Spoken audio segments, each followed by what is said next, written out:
भर्खरै पैसा निकालेर आउनु भएको थियो दिदीले होइन। अनि मैले चाहिँ यो बैङ्कमा अब नयाँ पैसा दिनुहुन्छ नि त बैङ्कबाट होइन। अनि त्यस पछाडि अब पुरानोको भन्दा धेरै डिफ्रेन्टै देखेँ। पहिला हामीले अब के गर्दाखेरि यसरी असली हो कि नाइ भनेर चेक गर्थ्यौँ। पहिला कुनै बेलामा के अरे असली र नक्ली आएको थियो है। अनि हामीले यस्तो गुराँस छैन भने चाहिँ हाम्रो त्यो नक्ली पैसा र गुराँस छ भने चाहिँ असली पैसा भन्ने चिनिन्थ्यो होइन।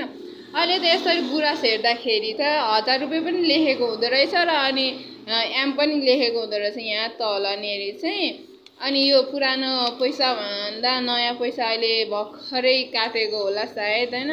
अनि बैङ्कबाट निकालेर लिएर आउँदाखेरि चाहिँ यो छुट्टै पैसा छ, धेरै चेन्जै छ, पुरानो भन्दा धेरै चेन्जै छ।